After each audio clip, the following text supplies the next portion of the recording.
Venir.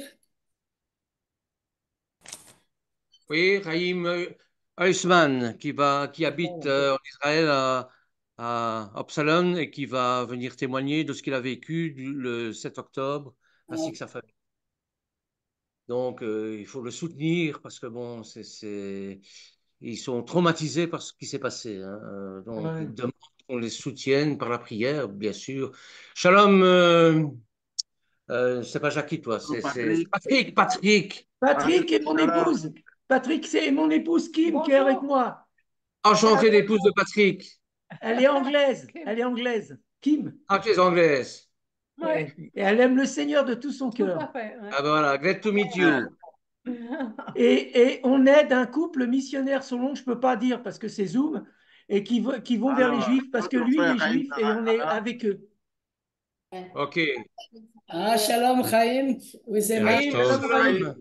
Shalom, Bonsoir. Chaim. Bonsoir. Shalom, Bonsoir. Violet. Shalom, Patrick.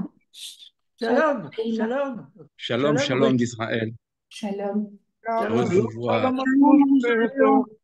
Merci beaucoup. Merci beaucoup de me recevoir ce soir. Merci beaucoup à notre ami Bernard qui m'a qui m'a invité très, très gentiment. Moi, je vous en remercie infiniment.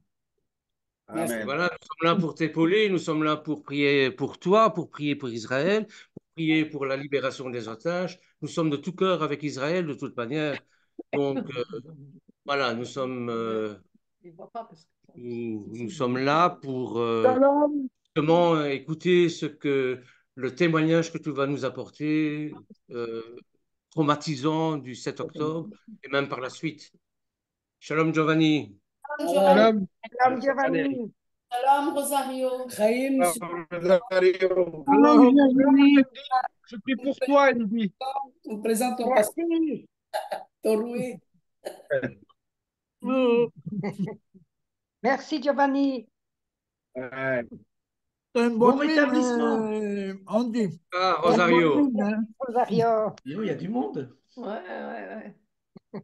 Ouais, ça, c'est notre petite équipe qu'on est ici en Belgique, aussi en France, un peu en Afrique aussi. On a construit des ponts, ça fait déjà quelques années. Amen. Nous portons le nom de Mishpacha, qui veut dire la famille. Mais surtout, si nous sommes une famille, c'est parce que nous aimons Israël et Israël est ma famille, notre famille, Amen. ensemble. Nous savons que la bénédiction vient d'Israël et tous Ouais. ceux qui bénissent Israël seront bénis. C'est ça la famille, la vraie famille. On dit toujours, c'est celle qui bénissent constamment le Dieu d'Israël. Alors, un grand bienvenue à notre ami Haïm, qui est invité par notre frère Bernard. Bienvenue au milieu de nous. Alors, moi, Daraba, merci beaucoup. je suis le Merci beaucoup. responsable de l'équipe, hein. On est tous responsables, on va dire. On est tous une équipe qu'on se donne la main les uns et les autres. On est très solidaires et on est très, très, très contente vraiment que vous êtes au milieu de nous. Mais avant de commencer votre témoignage, on va chanter justement pour l'amour de Sion. Alors, Shalom, Violette. Alors, je vais vous demander de couper vos micros Shalom à parce que sinon tous. ça va faire des interférences. Voilà, c'est le chant, il dit, pour l'amour de Sion, je ne me tairai point. Amen. De Jérusalem, je ne prendrai point de repos. Jusqu'à ce que son salut paraisse, je ne me tairai point. Alors, il est tiré du livre d'Isaïe, chapitre 62, verset 1. Les mains Sion lo ereche, lo ereche, ulman Yerushalayim lo eshkot, lo ereche. עד יצא כאן נוגעת צדקה, לא ארשה. וישוע che la piva lo ereche pour l'amour de Sion, je ne me tairai point. Amen. Je ne me tairai point. Pour l'amour de Jérusalem, je ne prendrai point, je ne prendrai point de repos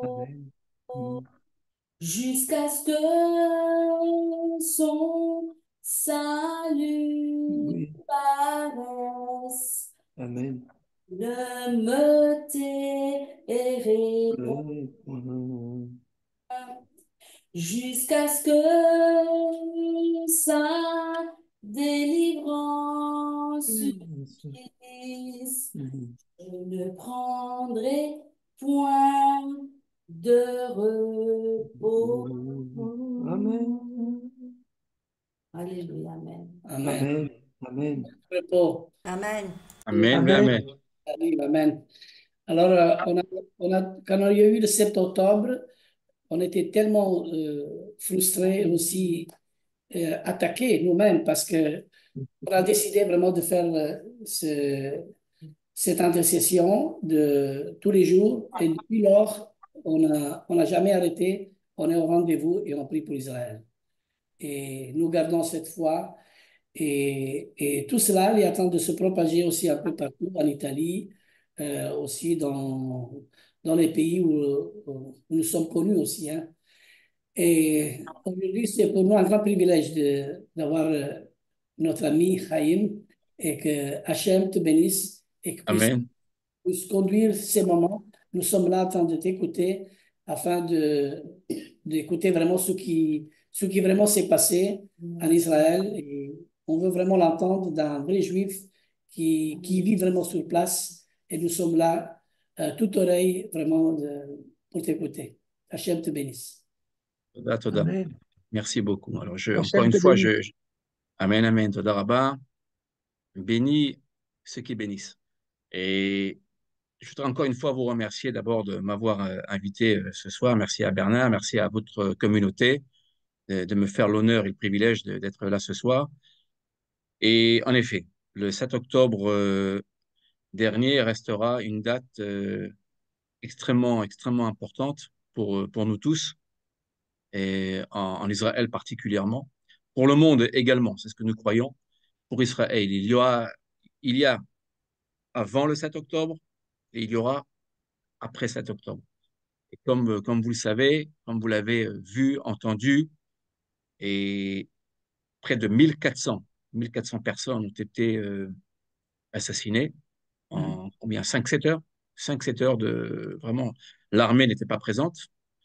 Et sur place, beaucoup des nôtres ont été assassinés. Il y a les blessés, bien évidemment. Il y a les destructions que vous avez pu voir. Moi, personnellement, j'habite à Ashkelon, où je suis actuellement. J'imagine que vous avez dû certainement entendre parler d'Ashkelon à maintes reprises. C'est l'une des villes les plus frappées par le Hamas et le djihad. Je rajoute le djihad, hein, et qui est aux côtés du Hamas, qui collabore avec le Hamas. Et notre ville a été extrêmement frappée. Ça a commencé donc le 7 octobre à 6h20, 23, 29, on ne sait pas très bien, avant 6h30 en tout cas du matin. Nous nous apprêtions à nous rendre à la synagogue ce matin-là de Simchat Torah. Le soir même, nous étions tous, toutes les familles, nous étions tous réunis à la synagogue pour prier, pour nous réjouir de la clôture de la lecture et évidemment du redémarrage, si je puis dire, de la lecture. Nous, comme vous le savez, à Simchat Torah, nous concluons la lecture de la Torah pour la reprendre. Et nous comptions finalement reprendre la lecture le samedi matin, ça ne s'est pas fait, et pour les raisons évidentes que vous connaissez. Et nous avons tout de suite compris, je vous le dis vraiment en toute sincérité, en toute transparence, on savait pertinemment que se passait quelque chose de grave. Et vu le nombre de tirs, Et nous avons, vous savez aussi, probablement, nous avons ce qu'on appelle le dôme de fer, en hébreu, Kippat Oui. Barzel, en hébreu. C'est le dôme qui permet de protéger nos villes, nos habitants, et un dôme de fer qui travaille très, très bien, qui fonctionne très, très bien. Mais ce que nous ne savions pas, hein, à ce moment-là, nous, à Ashkelon, où je me trouve actuellement, nous ne savions pas qu'il y avait eu donc,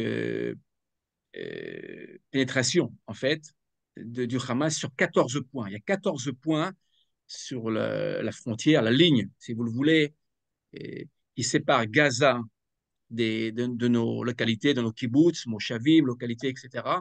Nous ne savions pas à ce moment-là que le Hamas, avec des milliers de personnes, de terroristes, on va dire, on estime à peu près entre 2000 et 3000 terroristes.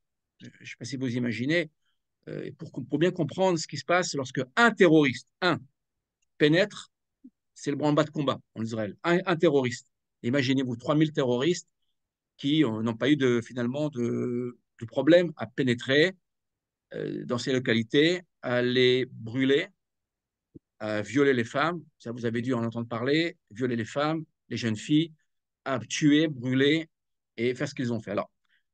Alors Ashkelon, évidemment, nous, chose particulière, chez moi, là, vous voyez, chez moi, là, je n'ai pas d'abri, je n'ai pas de chambre sécurisée. Vous savez qu'en Israël, dans les nouvelles constructions, il y a ce qu'on appelle la chambre qui s'appelle mamad en hébreu. Mamad, c'est une pièce qui est sécurisée, bétonnée, de béton armé, qui permet, bien, dans ces moments-là, de se protéger. Chez moi, j'habite un vieil immeuble. Voilà, il y a plus de 40 ans, 45 ans qu'ils l'ont construit. À l'époque, on ne construisait pas, dans les normes, on ne construisait pas avec des chambres sécurisées. Voilà. Et ça coûte excessivement cher de rajouter des pièces sécurisées. C'est très compliqué. Et donc, voilà. Donc, ça veut dire que chez moi, je suis en plus au dernier étage. Et si ça tombe, ça détruit, ça tue. Voilà. Donc, ce jour-là, nous sommes tous descendus dans l'abri. Nous avons en bas de chez nous, dans le sous-sol, il y a un abri collectif où tout le monde peut se retrouver. Donc, imaginez-vous les gens en peignoir de bain et en savate et en pyjama se retrouver dans dans l'abri, miklat en hébreu. Donc, ça, nous l'avons fait. Ce que je dois vous dire aussi, c'est que au même moment, j'ai essayé de joindre une de mes filles. Nous avons trois filles. Et une de nos filles, qui s'appelle Rachel, euh, venait du Canada. Elle venait du Canada avec son fiancé pour se marier en Israël. Voilà. Parce que ma fille est née en Israël, nous sommes tous israéliens. Et elle se rendait donc, du Canada pour se marier en Israël, pour préparer le mariage. Et elle se trouvait où? Elle se trouvait dans une localité qui s'appelle Netiva Asara. Netiva Asara, c'est une localité qui a été frappée aussi par le Hamas. C'est la localité la plus proche de la bande de Gaza. Et ce matin-là, nous ne le savions pas, des terroristes donc, du Hamas ont pénétré par ULM. C'est-à-dire qu'ils ont dépassé, il y a un mur de béton énorme, et ils ont donc réussi par ULM à dépasser le mur et, et à rentrer, à pénétrer dans la localité où se trouvait ma fille, avec son fiancé et sa future belle famille. Et par miracle, ma fille n'a pas été touchée, mais imaginez-vous l'angoisse, nous ne pouvions pas la contacter. Et les terroristes ont coupé l'électricité, ils ont détruit toutes les lignes de téléphone sur place, les lignes qui permettaient de prendre contact avec les voisins, les amis, etc.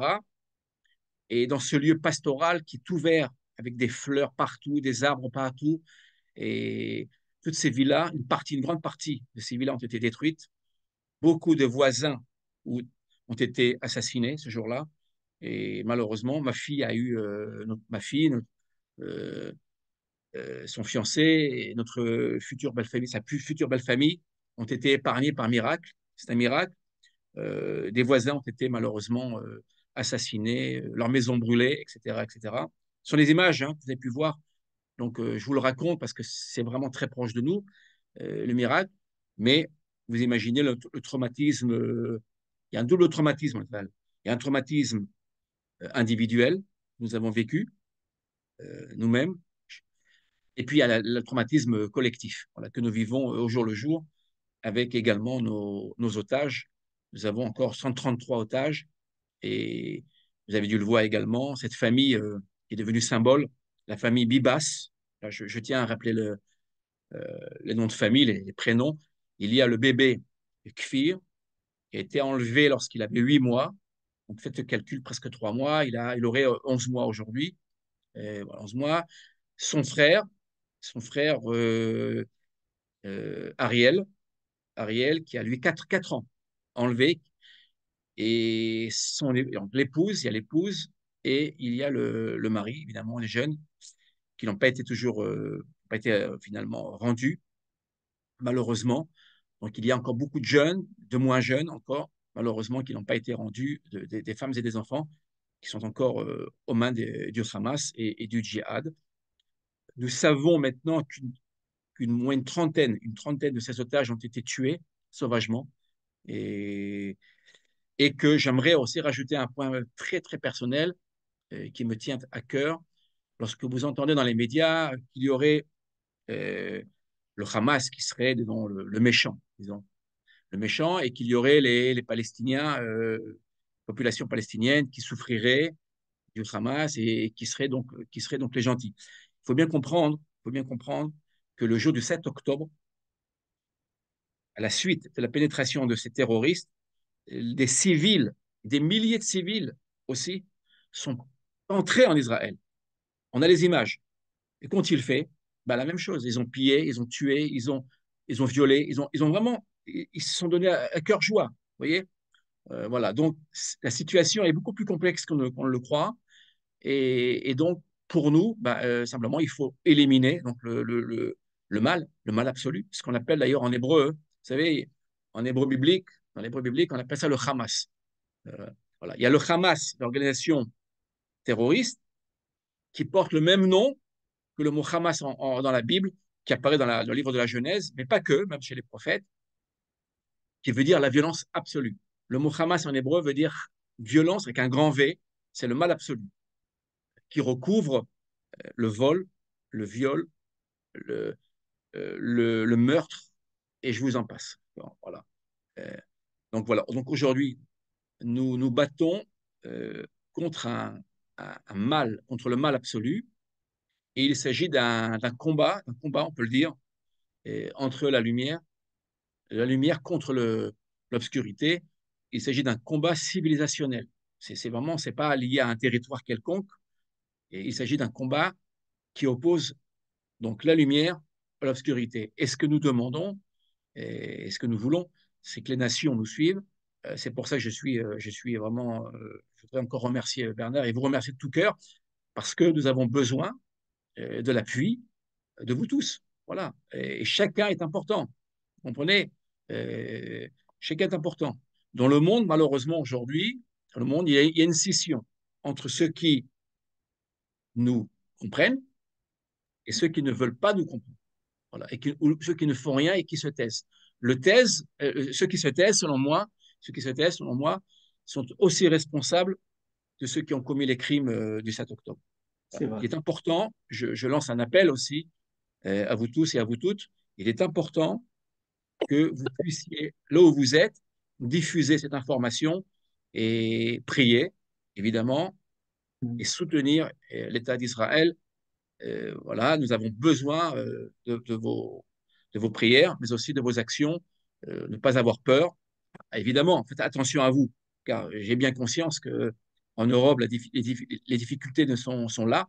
C'est pas simple de s'exprimer, mais, mais votre appui est extrêmement important. Nous avons besoin de tout cela. N'oublions pas qu'à l'heure actuelle où je vous parle, des soldats sont au combat. Et mon gendre, nous avons un gendre, j'ai 3 filles, une fille mariée, et la dernière qui est, qui est avec avec sa sœur aînée qui vient l'aider, parce que notre gendre est au combat. J'ai un jeune gendre qui est au combat, qui a une trentaine d'années, au nord. N'oubliez pas qu'il y a le sud, avec le Hamas et le djihad, et au nord, il y a le Hezbollah.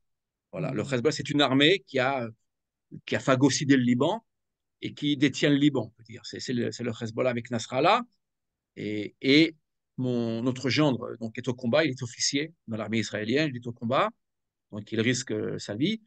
Et le frère de notre gendre, lui, est à Gaza, il est au combat dans une unité d'élite. Il combat donc pour que je puisse vous parler ce soir, pour que je puisse continuer à enseigner. J'enseigne, et pour ceux qui le savent, qui ne le savent pas, je suis enseignant de Bible, du Tanakh, j'enseigne la Bible et la pensée juive. Et donc, j'arrive à vivre. Nous arrivons, nous tous, à vivre parce que nous avons des soldats qui se battent à l'heure actuelle et qui tombent pour nous.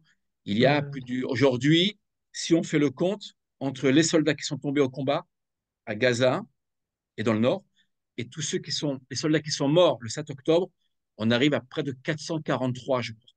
Plus de 440 soldats, imaginez-vous. C'est la guerre la plus dure, la plus meurtrière que nous ayons connue depuis Yom Kippour, la guerre de Yom Kippour en 1973.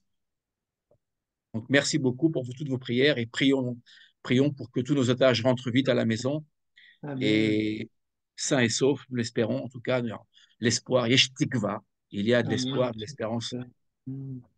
Merci, merci beaucoup. Si vous avez des questions, d'ailleurs, je me permets, Bernard, s'il y a des questions, je suis tout à fait ouvert au dialogue et à vos questions. La première chose, je voudrais que tu excuses notre gouvernement pour l'attitude qu'il a eue à la frontière de Gaza avec son homologue espagnol. Je suis même très gêné et très honteux d'être belge au vu de ce qui s'est passé là-bas. Alors, mille excuses pour eux. Il s'est passé quoi avec le gouvernement? Ben, c'est-à-dire que le Premier ministre et le ministre espagnol sont allés voir sur place ce qui se passait et ils ont commencé à déblatérer sur le dos du, du Premier ministre Netanyahou et ils ont vraiment retourné leur veste en disant que c'était honteux tout ce qui s'était passé. Comme toujours, ce sont toujours la faute des Juifs pour tout. Voilà. Ce qu'il faut dire, si je peux me permettre, Bernard, ce qu'il faut dire, c'est que malheureusement, on a déplacé le problème. C'est-à-dire que lorsque les Belges, le gouvernement belge, je dis bien, attention, d'accord, il ne faut pas généraliser, surtout pas. Lorsque le gouvernement belge, le Premier ministre s'est exprimé, euh, il a dit finalement que nous commettions des actes quasiment terroristes sur la population palestinienne, en oubliant bien évidemment nos otages, nos morts. Et ça, c'est impossible. On peut pas accepter une telle chose. Hein. Je vous le dis en toute sincérité, avec mon cœur. C'est mon cœur qui parle. Et, et donc, on ne peut pas comprendre. Là, il ne s'agit pas de politique ou d'opinion. Il s'agit d'humanité. Ça dépasse toutes les frontières.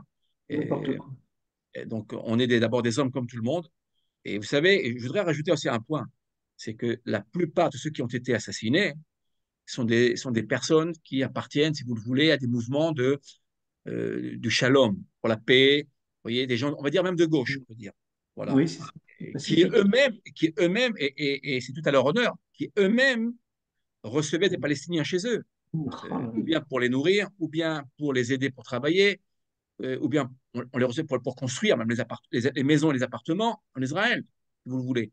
Et voilà. Eh bien, ces mêmes personnes ont été trahies par ceux-là même qui étaient aidés. Vous voyez, c'est un choc en Israël, il y a un traumatisme. Comment on a pu aider, leur donner à manger, les aider tout simplement, comme des êtres humains, comme tout le monde. Vous voyez. Et moi, je connais les Palestiniens. On en a à Ashkelon. Il y a très longtemps de cela, ils étaient employés à Ashkelon. La ville d'Ashkelon les a renvoyés après la guerre contre l'Irak. Si vous vous rappelez, lorsque l'Irak lançait ses Scud, les Palestiniens d'Ashkelon, qui étaient employés, chantaient, dansaient. Vous comprenez? Vous vous imaginez, ils étaient payés par la mairie d'Ashkelon et en même temps, ils se mettaient à danser. Non, c'est pas mais dans le sud, toutes les localités qui ont été brûlées, Be'eri, Kfar Aza, Nir Oz, Netiva Saros, ma fille, toutes ces villas, toutes ces localités, en fait, eh bien, avaient reçu des Palestiniens, les aidaient, les défendaient même. Et aujourd'hui, le choc, il est que toutes ces personnes-là beaucoup ont été assassinées, blessés gravement, etc., etc. Il y a des localités qui ont totalement disparu de la carte, que vous le sachiez. Voilà. Sans compter les bébés égorgés, etc. Donc là, il y a un choc. Et nous, par rapport au gouvernement belge et espagnol, entre autres, pas que non plus, même l'Irlande aussi. Et au lieu qu'ils viennent nous soutenir, vous voyez, comme l'ont fait l'Italie, par exemple, je vois notre ami Greco, c'est ça? Ton prénom? Là, on n'entend pas. Greco Lorenzo, oui. Greco. Voilà. En Italie, par exemple, votre première ministre est tout de suite venue nous rendre visite. C'était après Shabbat. Et elle est tout de suite venue. C'est l'une des premières à nous rendre visite. On est sensible. Vous savez qu'on a une très bonne mémoire. Le peuple juif a une très, très bonne mémoire. On note tout. On n'oublie pas. Et donc, si vous prenez, par exemple, le président français Macron, lui, il s'est rendu, je crois, au 9e, 10e jour. Voilà. Ça a pris du temps. Ça a pris beaucoup, beaucoup de temps. Et, et donc, on est sensible à ça. Alors, pour la Belgique, évidemment, nous sommes extrêmement blessés. Parce que des mots n'auraient pas dû être dits. Voilà, il faut faire attention. Lorsqu'on est Premier ministre, on doit faire attention à ce que l'on dit et à ce que l'on fait. Bien sûr. Mais vous n'allez pas vous excuser. Nous distinguons entre les gouvernements, avec leurs intérêts, et les personnes qui sont au gouvernement, et la population. La population, elle n'est pas forcément avec le gouvernement. Il ne faut pas se tromper non plus. Il ne faut pas généraliser. Et voilà, faut bien comprendre qu'il y a des pays qui nous soutiennent et de manière extrêmement forte. Il y a des pays comme la Croatie, par exemple, qui nous soutient. La population nous soutient. Vous comprenez? En France aussi, beaucoup de Français nous soutiennent. On n'est pas si seul que cela. On est relativement seul, mais pas totalement. Vous comprenez? Pourquoi? Ce qu'il faut comprendre, et ça, c'est ce que vous devez, me semble-t-il, faire passer à vos amis et à vos connaissances et à vos proches, c'est que le combat d'Israël, c'est le combat de nous. exactement. C'est le combat de la démocratie, c'est le combat Bien sûr. de l'Europe, en fait. Et si l'Europe ne comprend pas cela, que ce C'est soit fini. les gouvernements ou les populations, eh bien, l'Europe s'effondrera. Ça Oui. prendra un petit peu de temps, mais ça viendra. C'est Oui. un processus qui est déjà enclenché. Regardez Bien autour de sûr. vous ce qui se passe. Voilà. Donc, Mais j'avais. voilà. Donc en fait, nous attendons sur le plan moral, bien évidemment, mais pas que moral, même politique. Nous attendons un appui franc et de la part des populations et des gouvernements. Voilà. J'avais une question, Bernard, je peux poser la question? Oui, bien sûr.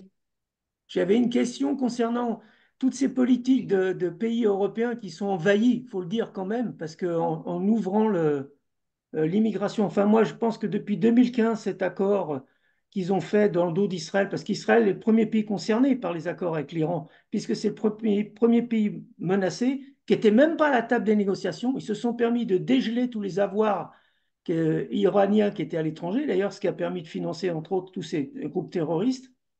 Mais c'est vrai qu'en Europe, on est tellement envahi sous prétexte de culture, alors que soit ils sont idiots, soit ils sont intelligents, ils savent que c'est pas la culture, parce qu'ils ouvrent la porte à des esprits, notamment un esprit islam. Donc c'est pas de la culture là. Comment on peut faire? Parce que maintenant ils savent que si ouvertement ils soutiennent Israël, j'ai envie de dire, et par exemple, la population maghrébine va mettre le feu en France, comme elle mettra le feu en Belgique. Vous voyez, c'est pas si évident. Donc, comment faire? Je crois qu'il n'y a que la prière, mon amour. Il n'y a que la prière. Non, je ne crois pas qu'il y ait que la prière, je vais vous dire. Moi, je crois beaucoup au combat des idées. Je suis quelqu'un, j'écris beaucoup. Bernard le sait. Bon, je ne sais pas si vous connaissez un petit peu ce que je fais, mais Bernard le sait, mais Bernard me suit très très bien. Et moi, je crois beaucoup au combat des idées. Je vais vous dire. Et le problème, il n'est pas simplement du côté musulman et arabe. Parce qu'il faut savoir une chose, il y a les Arabes chrétiens et les Arabes musulmans. Ils sont D'accord? minoritaires, les Arabes chrétiens. Oui, oui, en Israël, ils sont minoritaires, mais ils suivent, pour la plupart, ils sont même parfois même plus virulents que les Arabes musulmans. Bon, Ah c'est ouais. un autre sujet. Mais moi, je crois que le problème, il n'est pas tant arabe ou musulman, vous comprenez? Et il est d'abord européen, au niveau de la culture européenne. Et quand vous prenez l'Europe, en règle générale, avec leurs différences, il y a des différences entre l'Allemagne, évidemment, l'Angleterre et la France, je pense ces pays-là, mais beaucoup de différences culturelles. Mais si vous regardez bien, tous ces pays-là ont oublié leurs racines. Leurs racines. Même judéo-chrétienne, dirais-je. Oui, c'est ça. Il n'y a plus de racines, il n'y a plus rien du tout. Non. Il y a un vacuum, il y a un vide. Il faut bien comprendre. Et ce vide-là, si vous le voulez, et ben, il est remplacé par quoi? Il est remplacé par l'islam, quelque L'islam. part, Ben d'une oui, certaine ben oui. manière. Vous comprenez? Donc, le C'est problème, il n'est pas tant l'unition. l'islam. Le problème, il est où va l'Europe? Que font Oui. les Européens? Est-ce que les Européens reviennent à leur source culturelle, Mm. civilisationnelle? Le combat, il est civilisationnel, il faut bien comprendre. Oui. Parce que le djihad et ce Hamas, il est là, il est en Europe. Il est encore latent, hein. Il y a quelques phénomènes, parfois on ne voit que le haut de l'iceberg, avec quelques imams par-ci, par-là, que l'on renvoie.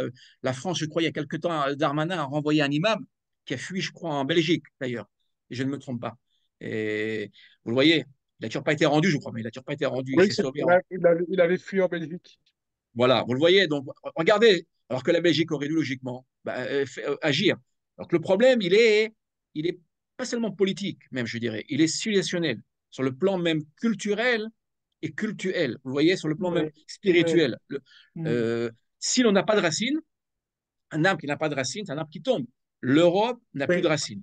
Donc Ouais. l'Europe, finalement, aujourd'hui, c'est quoi l'Europe? C'est quoi l'Europe aujourd'hui?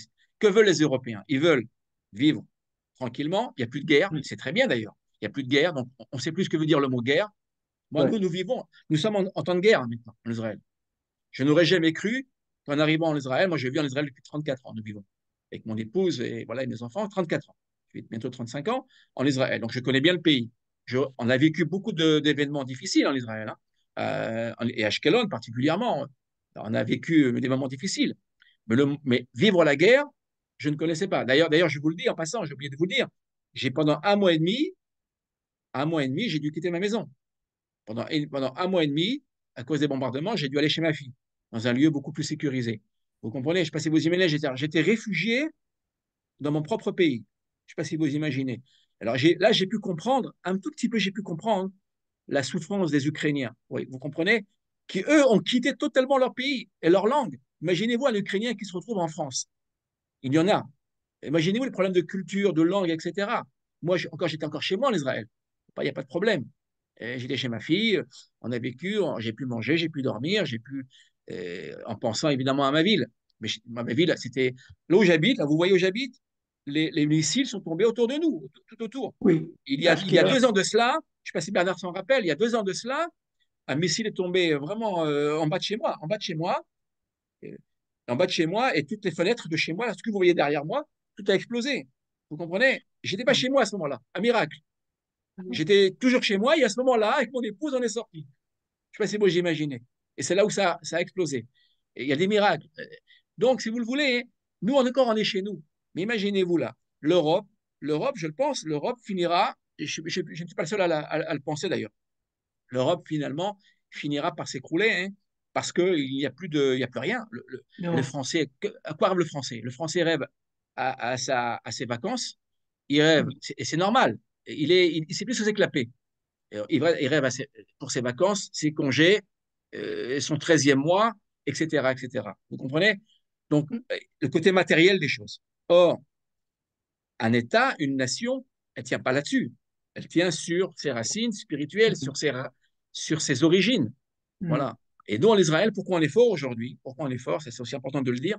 Si vous regardez en Israël, il y a ce qu'on appelle la résilience. Il y a beaucoup de résilience, beaucoup de force. Tous les Israéliens, tous, quels qu'ils soient, de droite, de gauche, il n'y a plus rien maintenant. Il n'y a plus de parti politique. Maintenant, tout le monde s'entend. Il y a cette union. Pourquoi? Parce que nous savons très bien d'où nous venons. Voilà. Vous savez, dans les maximes des pères, dans nos sages nous disent que on doit savoir, pour savoir où aller, on doit d'abord savoir d'où nous venons. Voilà. Et aujourd'hui, ben, avec cette guerre, ben, on sait très très bien qui nous sommes. Vous voyez. Mais pour l'Europe, je crois que l'Europe, j'ai beaucoup de mal à le dire. Moi, j'ai vécu en Europe, hein, j'ai aussi étudié en Europe.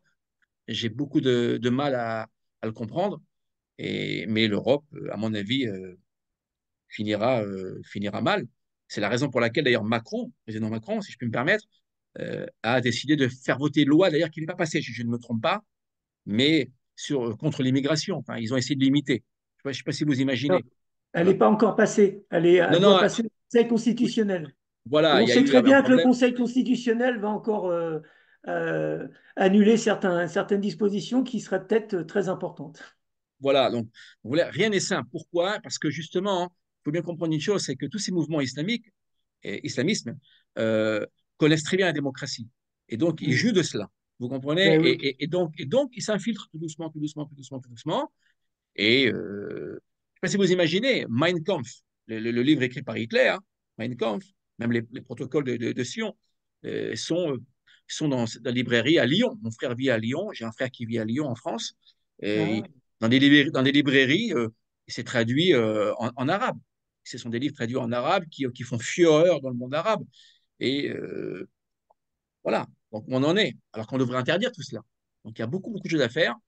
Et je pense que l'Europe s'écroulera, finira par s'écrouler. Je le pense. J'espère me tromper, mais mais je le dirai. un jour, j'étais aux urgences, donc bon, par rapport à ce que j'ai eu, et j'étais en face de musulmans. Moi, j'étais très à l'aise avec eux, parce que je les aime, quoi il arrive. Et il me dit, mais nous, on est là parce que vous n'êtes pas bouillant pour votre Dieu. Et il m'a dit ça. Et Mhm. j'ai dit, mais il a raison, on n'est pas bouillant.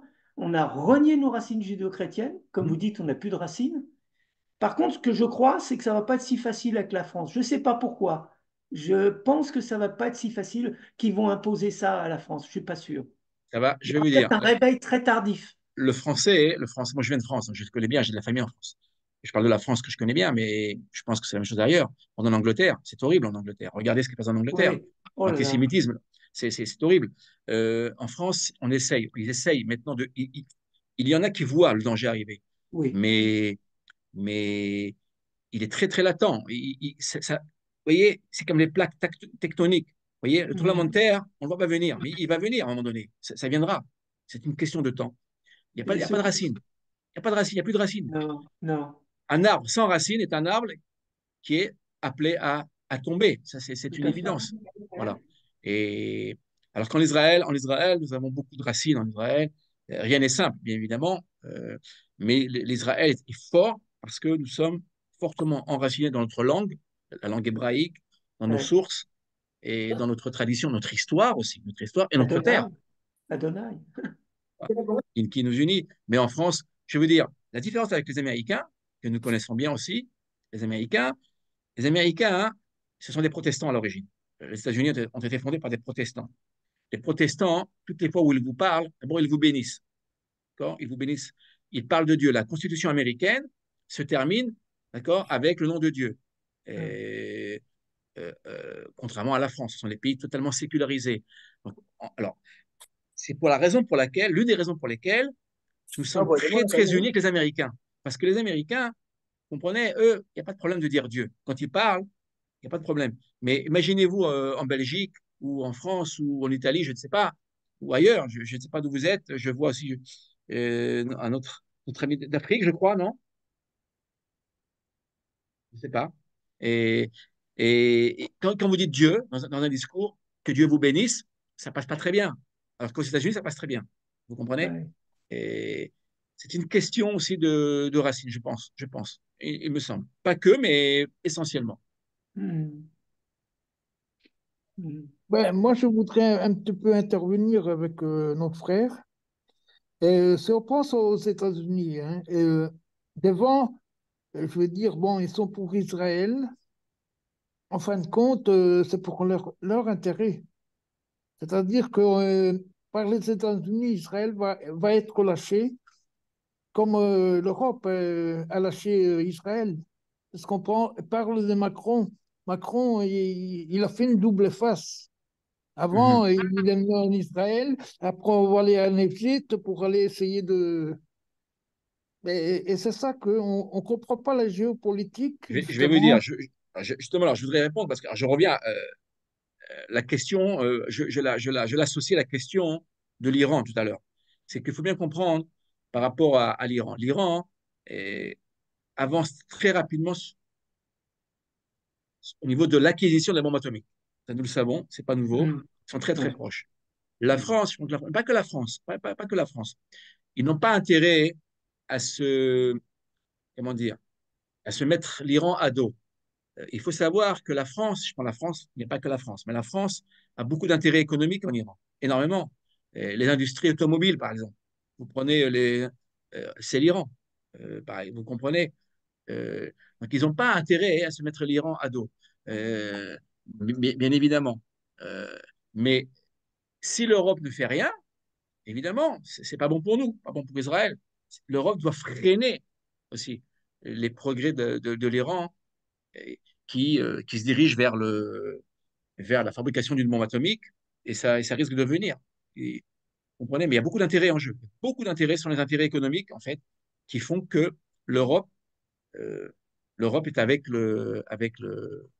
une partie de l'Europe avec l'Iran. Il y a que l'Allemagne, c'est intéressant, l'Allemagne. Oui, oui, je voulais juste dire, ils se sont basés à Chypre. Apparemment, il y a une forte présence militaire de l'Allemagne qui aurait même dit à l'Iran, ne rentrez pas dans le conflit. Un bon conseil. Oui, alors justement, l'Allemagne est probablement l'un des meilleurs pays aujourd'hui européens à nous soutenir, l'Allemagne. Euh, L'Allemagne a acheté il y a quelques mois, je ne sais pas si vous avez suivi un peu l'information, c'est une première mondiale pour des milliards d'euros et acheter des missiles israéliens, hein, made in Ah, Israel, et des missiles supersoniques exceptionnels qui arrivent à intercepter des missiles d'une vitesse incroyable, qui sont uniques au monde, fabrication israélienne, et qui ont d'ailleurs été essayés, là maintenant, là, dans la guerre que nous vivons. Israël les a lancés et ça a très bien fonctionné. Et l'Allemagne a acheté à Israël. Et sur le plan diplomatique, l'Allemagne est préférable à la France, c'est sûr. L'Allemagne nous soutient. Vous voyez, c'est comme ça. C'est l'histoire, c'est le retournement de l'histoire. eh Euh, oui, donc l'Europe n'est pas tout à fait unie non plus. Il y a des non. divergences, des différences au niveau politique, mais la guerre avance. Là, on est bientôt à 3 mois, hein, bientôt 3 mois. On avance et 88 jours, je crois 89 jours. On compte les jours chaque jour et on risque, les puissances risquent de nous demander d'arrêter au bout d'un moment. Voilà. Mais nous, on ne veut pas s'arrêter. On Oui, va aller oui, jusqu'au bout. Et la guerre risque de continuer encore au moins toute l'année 2024. Je ne sais pas si vous imaginez. oui, parce que quand on voit les nouvelles, moi je reçois plein de nouvelles par Israel News, Live. Quand on voit ce qui s'est passé encore là, il y avait une réunion, enfin une célébration de la mort de l'autre, là, le commandant des forces iraniennes. Mais, Apparemment, il y a mhm. eu un truc. On se dit, oh là là, si ça va pas répondre en face, parce que c'est en train de se répandre, tache d'huile. De toute façon, moi je pense dans mon cœur qu'il faut que Tsahal finisse le job, parce que Totalement, totalement. la bête, il faut pas lui laisser même la queue ou les pattes à Gaza. Il faut que Non, ça, non, il non. finisse. Il faut comprendre une chose. Quand on est européen, quand on est en Europe, j'ai pu m'entretenir avec beaucoup de personnes qui vivent en Europe. euh, Quand on est en Europe, parfois on croit que le dialogue est la meilleure des solutions. Alors oui, parfois Non. oui, mais pas dans ce cas-là. Dans ce cas-là, après ce qui s'est passé, je ne sais pas si vous imaginez un instant, et quand on nous parle des pogroms de Kishinev, on a souvent comparé les pogroms, ce qui s'est passé le 7 octobre, avec les pogroms de Kishinev. Vous savez combien de personnes ont été tuées à Kishinev en 1903? C'est 1903, Kishinev. Avez-vous C'était une où ça? réponse? C'était où? En Russie. Ah, Hein. Combien de 3000? personnes? Vous savez? Non, 3000? non, non. Il y a eu plusieurs pogroms. Premier pogrom, une quarantaine de personnes. Il y a un D'accord, deuxième pogrom à Kishinev, 80 personnes. Ce qui est toujours trop, bien évidemment. sûr. Là, on regardait bien, on a eu 1400 personnes. Voilà. Dont la plupart n'ont pas été, la moitié, n'ont pas été identifiées, hein. Vous imaginez? Ouais. Les corps n'ont pas été identifiés. Non, non. On sait C'était brûlé. qui est parti, on sait qui est mort. Le problème, c'est qu'on ne sait pas comment les enterrer. Parce que pour enterrer, il faut forcément mettre un nom sur la personne. Vous savez que dans la tradition juive, il est important de retrouver le corps pour l'enterrer, pour que le deuil puisse être fait. Voilà. Hmm. S'il n'y a pas de corps, ça pose un problème au niveau du deuil. Est-ce qu'on prend le deuil, est-ce qu'on ne prend pas le deuil? C'est une question extrêmement large et compliquée. Mais imaginez-vous, à Kishinev, qui est un pogrom extrêmement important, un pogrom qui est dans l'histoire juive inscrite, 80, 40 personnes, c'est trop, évidemment. Mais c'est pas 1200 personnes.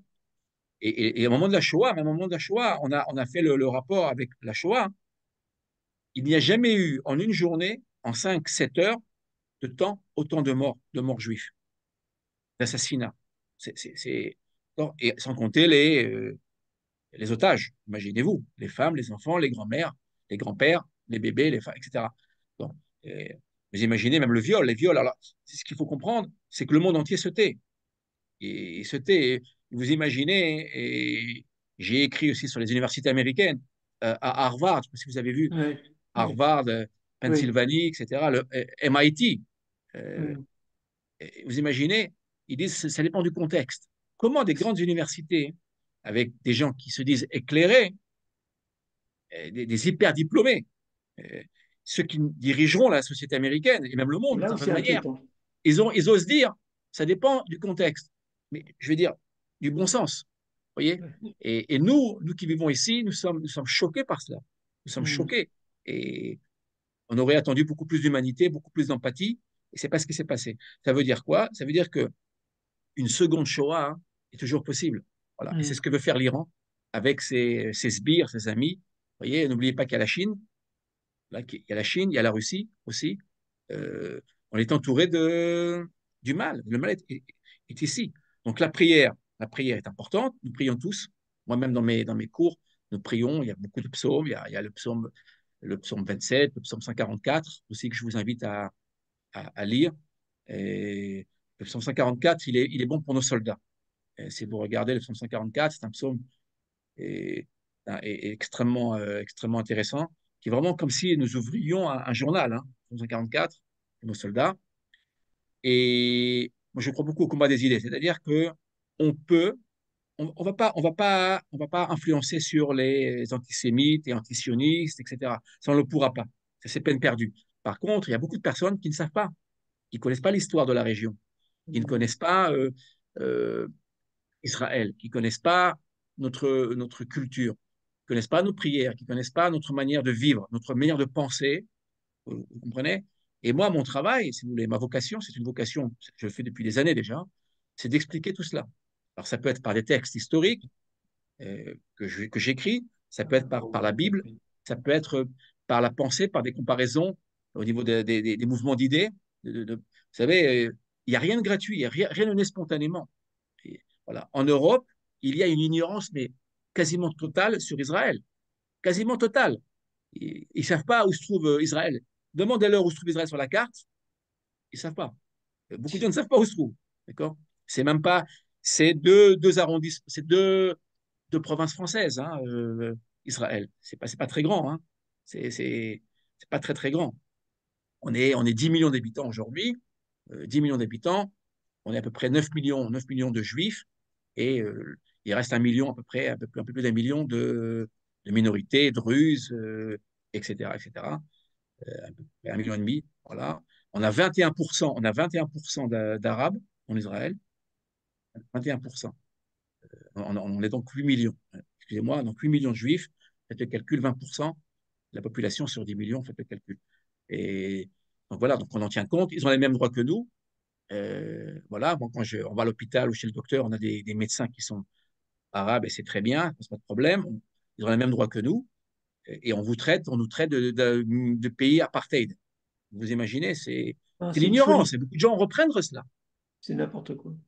Oui, oui, pour vous et pour moi, parce que vous Mm. connaissez la situation. Mm. Mais ceux qui ne vivent pas ici, qui ne veulent pas voir, mais ils ne verront jamais.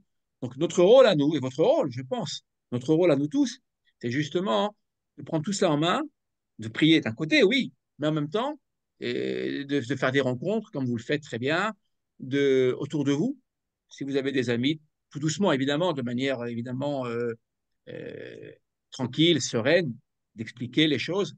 Parce que Oui. ce sont des débats parfois qui, voyez, comment dire, qui dérapent. Donc, il faut faire attention. Je peux vous dire que ça a bien dérapé, nous, la dernière fois.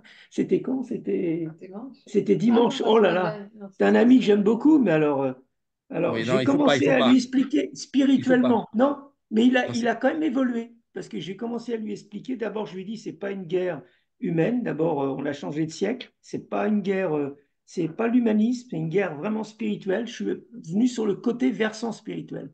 Et là, non, parce que les gens ne savent même pas. Comme ils disent en anglais, they don't have a clue. C'est une guerre. On a changé de totalement, paradigme, je ne sais pas comment on dit, c'est totalement, spirituel. totalement. Je suis tout à fait d'accord avec vous.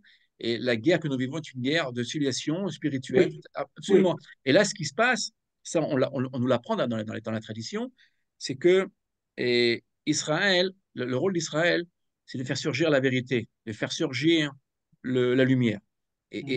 S'il y a eu parfois des ambiguïtés de part et d'autre, cette fois-ci, cette guerre-là, elle fait émerger la vérité. C'est-à-dire que là, maintenant, les gens prennent leur camp, choisissent leur camp. Tout à Ouais, fait. c'est ça. On arrive à voir maintenant, ou bien ceux qui se taisent. Ceux qui se taisent, c'est pas bon signe.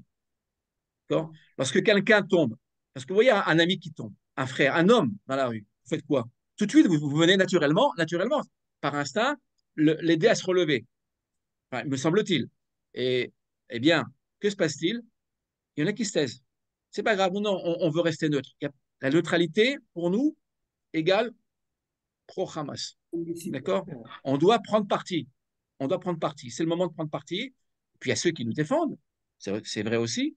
On a vu, on a vu par exemple, dernièrement, on a vu en France le maire, la maire de Levallois, par exemple, en France, pour la France, qui a osé de manière publique défendre Israël. Vous imaginez, elle n'est pas juive, elle n'a pas Ouais. d'intérêt en Israël, mais Non. une femme qui a vu la souffrance, qui simplement, elle parle en tant que femme, que, voilà, et qu'une femme qui a souffert, qui souffre, et donc elle nous dit, voilà, je suis avec Israël. Et elle Donc peut les gens, il y en risquer a qui sa prennent, vie. Elle peut comment? risquer sa vie, elle paye le prix. Elle peut risquer sa vie, mais ça vaut le coup. Non, non, non, mais attention, il y a le courage, je le Ouais. comprends. Mais vous savez, j'ai écrit un article aussi sur l'islam en France, ce qui est très rare. Hein, je n'écris pas sur l'islam en France, j'ai jamais écrit. Mais quand vous prenez l'islam en France, par exemple, il y a ce qu'on appelle les imams modérés. Il y a l'imam de Bordeaux. Je ne parle pas de l'imam Chalgoumi, qui est un cas à part, qui est vraiment avec Israël. Mais je parle de l'imam de Bordeaux. Ben, par exemple, c'est un imam considéré comme D'ailleurs, extrêmement modéré. excuse-moi de te. L'imam Chagoui, c'est celui qui est protégé, d'ailleurs, je Oui, pense. oui, il est protégé, oui, il a un Oui, danger de oui. mort. Oui, lui, mais Mais, c'est un cas à part. C'est un cas à mais part, lui, il faut le bénir parce qu'il a vraiment, il est pour Israël. totalement. Totalement. Il est d'ailleurs, on le connaît très bien, il n'y a pas de problème, très bien. Mais c'est un cas à part. Mais si vous regardez l'ensemble des imams, même des modérés, dans ceux de Bordeaux, quand vous les lisez, quand vous lisez, moi j'ai lu, hein, je lis, je décortique, ben, vous vous rendez compte que le langage est extrêmement ambigu, pour ne pas dire pro-Hamas. Vous comprenez? Oui, ils vous disent oui, mais. La fameuse formule, vous connaissez? Oui, Oui. mais. Oui, il y a eu un massacre. D'abord, ils disent pas terrorisme. Il n'y a pas d'acte terroriste. Vous voyez? Et ils disent il y a eu un massacre, un acte de guerre. Parce qu'on dit un acte de guerre, ça veut dire quoi? Ça veut dire que les terroristes sont des combattants. Donc on justifie, et il y a une guerre au niveau des idées, je viens de vous le dire, au niveau Mais du c'était des lexique. civils. Il ne pouvait pas y avoir guerre, c'était des civils. Oui, mais pour vous, bien entendu, mais il y a un langage, vous voyez, il y a un combat au niveau du langage. Du langage. Ouais. Les mots qu'on utilise sont importants. Est-ce Ouais. qu'on dira terroriste ou combattant? Vous comprenez? Alors, euh, alors, il disait, oui, il y en a qui disent, même l'imam de Paris d'ailleurs, qui a fait scandale, l'imam de Paris, le grand imam de Paris, c'est quand même pas rien, c'est pas un imam de quartier. Il a dit oui, mais on a colonisé Jérusalem et les territoires, etc. Vous imaginez? Donc, c'est-à-dire qu'il y a un dérapage, vous voyez, politique, ça n'a rien à voir. On peut s'opposer naturellement à une politique de gauche, de droite, peu importe, en Israël, on a tout à fait le droit, mais il ne s'agit pas de cela. Il s'agit d'un combat entre la lumière et l'obscurité. Et on vient de voir des hommes et des femmes, des enfants, vraiment assassinés, mais froidement, Ouais. dans Ouais. l'horreur. C'est une horreur. Voilà. Là, il y a. Et ils nous disent, en plus, ils nous disent, montrez-nous les images. Vous comprenez? Voilà. Et il y a donc un déni, une forme de révisionnisme. Donc, on doit combattre cela. On doit le Ah, combattre. c'est des Voilà. esprits qui sont toujours vivants, hein. C'est des mauvais esprits. Oui, Ça, oui, c'est à oui, travers oui, le peuple, hein. bien sûr. Donc, moi, si vous voulez, de mon point de vue, enfin, moi, je parle en tant qu'Israélien, je suis franco-israélien. Euh, je dis la chose suivante. Il y a la prière, qui est extrêmement importante, bien évidemment, nous prions tous, mais il y a aussi, euh, il faut aussi agir. Vous savez, la différence qu'il y a entre Noé et Abraham, il y a une différence. Nos sages nous disent qu'il y a une différence. Euh, tous les deux sont des tzadikim, ce sont des justes. Ce sont des justes. La différence, c'est que Noah et comment dire, a suivi mot à mot ce que l'Éternel lui a dit. Il lui a dit, voilà, maintenant tu construis une arche, tu y entres, tu y vis et tu sors de l'arche. Tout est dicté par l'Éternel. Et Noach fait exactement à la lettre, suit à la lettre ce que l'Éternel lui dit de faire. D'accord? Et c'est pas ce que fait Abraham. Rappelez-vous Abraham. À Sodome et Gomorre, que fait Abraham? Abraham, en fait, comment dire, se révolte contre l'Éternel. Il lui dit, mais comment? Toi, l'Éternel, toi, le juge de toute la terre, tu serais donc capable de faire mourir le juste avec le méchant? Vous voyez? C'est-à-dire qu'on doit, d'un côté, on doit prier, mais on doit aussi agir, on doit se battre, on doit, avec nos idées. Alors, il y en a qui le feront avec l'arme, au combat. Moi, je ne suis pas un combattant, d'accord? Moi, je combats avec mon stylo et mes pensées. Et, et voilà. Et puis, il y a ceux qui iront se battre avec l'arme, avec le fusil. Moi, c'est avec le stylo et la pensée, les rencontres et l'explication. On doit expliquer aux gens. Il y a des gens qui sont très bien. Moi, je crois beaucoup en l'humanité. Je crois que les gens, en règle générale, sont ignorants, qu'ils ne savent pas et qu'il suffit, ça prend du temps, évidemment, c'est pas simple, mais avec les mots, avec le temps et avec la patience, on peut changer les choses. Je le crois et ça se fait. Moi, à Ashkelon, il y a quelques années, nous avions reçu, je vous dis une chose que je connais, nous avions reçu à Ashkelon le Sénat français. Vous savez qu'à chaque année, il y a des sénateurs qui Oui. viennent faire des rapports, ils vont L'archer à est venu cette l'étranger. année. Comment? L'archer est venu cette année, justement, récemment. Là. Il est venu, Gérard Oui, oui, Larcher. il est venu, tout à fait. Serge Larcher, qui est venu, est président du Sénat, tout à fait. C'est-à-dire qu'il défend très bien Israël. D'accord. Oui. Vraiment, le Sénat, d'ailleurs, il y a même l'audition que j'ai entendue de l'AFP. Vous imaginez l'AFP, l'agence de presse mondiale, qui refuse de mettre le mot terroriste. Je ne sais pas si vous Ah oui, imaginez. Ils disent oui, il s'agit de massacre, mais ils disent pas. Tout est dans le langage. Il faut bien on les comprendre. connaît, l'AFP, on les connaît. En Israël, ils sont venus. Il y a quelques années, le Sénat était donc venu. J'étais donc un représentant. J'étais donc là pour représenter les francophones israéliens du sud d'Israël, du sud d'Israël. Nous avions reçu donc quelques sénateurs extrêmement connus à l'époque. Et puis il y avait parmi eux, il y avait une sénatrice qui n'est plus aujourd'hui, sénatrice communiste, anti-Israël, anti-sioniste. Ça a été filmé d'ailleurs, on a le document, hein. J'ai le document si ça vous intéresse. Ça a été filmé, on l'a sur YouTube. Et elle est donc venue, elle est arrivée et elle me pose la question, elle me dit, mais elle me pose la question, alors, mais vous savez que de l'autre côté, il y a des Palestiniens qui souffrent, etc. Je lui ai dit oui, je lui ai dit, vous avez tout à fait raison, Madame la sénatrice, mais j'aimerais à mon tour vous poser une question. Elle m'a dit oui, quelle est votre question? Je lui ai dit voilà, imaginons un instant que là où vous êtes tranquille avec votre famille, vous vivez en paix avec votre famille, vous travaillez, vous mangez, vous vivez. Imaginons maintenant que vos voisins, voilà, vous tirent dessus, mais ils vous tirent à des missiles. Quelle serait votre réaction? Vous feriez quoi? Il n'y a pas eu de réponse. Il n'y a pas eu de réponse. Le fait même qu'elle n'ait pas pu répondre veut tout dire. Ça veut dire quoi? Ça veut dire que elle avait une réponse pour moi, pour nous, qui vivons là. Vous savez, on a souvent été attaqué par le Hamas, hein, c'est pas la première fois. On a à peu près tous les 2 ans, tous les 2, 3 ans, on a à peu près des opérations militaires. 3 jours, une semaine, 15 jours, un mois. Et c'était des opérations, c'est pas encore la guerre. Et tout le monde disait, moi-même d'ailleurs, nous savions qu'un jour ou l'autre, on aurait une guerre. On ne pensait pas qu'il y aurait tant de morts. Ça, on ne le pensait pas. Nous savions, parce que nous vivons là. Et elle était venue. C'était l'époque où nos soldats bombardaient Gaza. Il y a eu beaucoup de morts civiles, parce que vous comprenez bien que le Hamas se protège derrière leurs civils. Et malheureusement, il y a des erreurs. Voilà.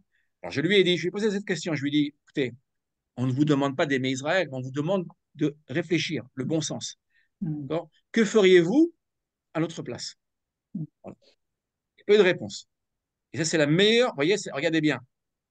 Ma question, c'est une question compliquée, parce que tant qu'il s'agit des autres, on a une solution, et quand il s'agit de vous-même, il n'y a plus de réponse. Moi, je vous renvoie la question. Que feriez-vous si demain, on vous chasse de chez vous? On rentre de force, on force la porte, on vous tire dessus, vous faites quoi? Mm. Ouais. Alors, ou bien, comment dire, ou bien on appelle la police, en général, d'accord? Ou bien elle vient ou elle vient pas, ou alors, lorsqu'il s'agit de mouvements terroristes, on fait appel à l'armée. Voilà.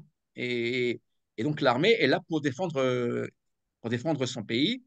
Et je ne sais pas si vous imaginez, juste à titre de comparaison, si vous me permettez, on a eu 1400 morts, à peu près. 1400 morts. Si on fait la comparaison avec la France, je prends la France, ça voudrait dire 10 000 morts. 10 000 morts en une journée, en 5 heures, 7 heures de temps. Vous Ouais, c'est imaginez? énorme. C'est Faites le énorme. calcul par rapport, faites le calcul par rapport à la population de votre Ouais, pays, oui, c'est sur ça. C'est ce l'Italie, que je je ne sais fais un pas, peu plus. etc. D'accord? C'est Faites le énorme. calcul. C'est énorme. Rappelez-vous la France. Je voudrais redire à la France. La France, Macron il n'y a pas que, il y a pas que la France, même la Belgique l'a fait. Mais on parlera de la France cette fois-ci.